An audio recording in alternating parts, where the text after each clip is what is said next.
இன்றைக்கி நம்ம பார்க்க போகிற ரெசிபி ஆந்திரா ஸ்டைல் வெங்காய பஜ்ஜி. இது ஒன்று மட்டும் இருந்தால் போதும்.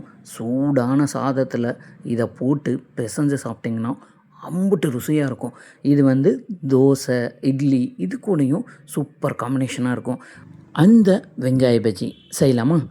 இப்போ நான் இந்த வெங்காய பஜ்ஜிக்காக ஒரு 5 கத்திரிக்காய் எடுத்துக்கிறேன். ஃபஸ்ட்டு இந்த கத்திரிக்காயை நல்லா கட் பண்ணி இந்த மாதிரி சின்ன சின்ன பீஸாக கட் பண்ணி எடுத்துக்கோங்க. கட் பண்ண கத்திரிக்காயை தண்ணியில் போட்டு வச்சுருங்க. இதே மாதிரி 2 பெரிய வெங்காயம் எடுத்திருக்கேன். அதையும் பொடியாக நறுக்கிட்டு அதையும் அதோட சேர்த்துருங்க.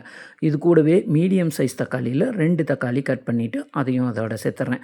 பாருங்கள், இந்த அளவுக்கு சின்ன சைஸ் மாங்காயில் பாதி மாங்காய் மட்டும் எடுத்து தோலை பீல் பண்ணிவிட்டு சின்ன சின்ன பீஸாக கட் பண்ணி அதையும் சேர்த்துறேன். காரத்துக்காக நான் 3 பச்சை மிளகாயும் சின்ன சின்ன பீஸாக கட் பண்ணி அதையும் இதில் சேர்த்துறேன். இப்போ நம்ம கட் பண்ணி எடுத்து வச்சுருக்க எல்லா காயும் ஒரு கடாயில் சேர்த்துருங்க.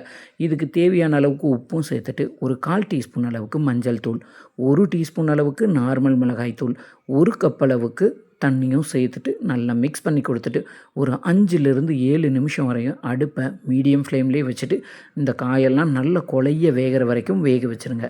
அதுக்கப்புறமா இன்னொரு மண் கடாயில் நம்ம இப்போ வேக வச்சுருக்க எல்லா காயும் அதில் சேர்த்து ஒரு மத்தால் நல்லா கடைஞ்சி கொடுத்துருங்க. இல்லை ஒரு மேஷர் வச்சு கூட நல்லா கடைஞ்சிருங்க. ஆனால் வலுவலுன்னு இருக்கக்கூடாது. நல்லா குறப்பாக கரைஞ்சி எடுத்துக்கோங்க. இப்போ இன்னொரு கடாயில் கொஞ்சமாக ஆயிலும் நெய்யும் சேர்த்துட்டு கடுகு உளுந்து 1 டீஸ்பூன் அளவுக்கு, ஜீரகம் 1 டீஸ்பூன் அளவுக்கு, ஒரு 7-8 பல்லு பூண்டும் சேர்த்துட்டு 2 டீஸ்பூன் அளவுக்கு கடலைப்பருப்பு, கொஞ்சமாக கருவேப்பிலை, 2 வரமிளகா, ஒரே ஒரு பெரிய வெங்காயமும் ஒரு 1/4 டீஸ்பூன் அளவுக்கு பெருங்காயமும் சேர்த்துட்டு இந்த அளவுக்கு பொன்னிறமாக வதக்கி நம்ம கடைஞ்சி வச்சுருக்க இந்த வெங்காய பஜ்ஜியோட சேர்த்துட்டு இப்போ இது எல்லாத்தையும் நல்லா மிக்ஸ் பண்ணி கொடுத்துருங்க. நல்லா கொதிக்க சாதம் போட்டு அதில் இந்த ஆந்திரா ஸ்டைல் வெங்காய பஜ்ஜியை போட்டு நல்லா பிசைஞ்சு சாப்பிட்டிங்கன்னா குழம்பே தேவைப்படாது.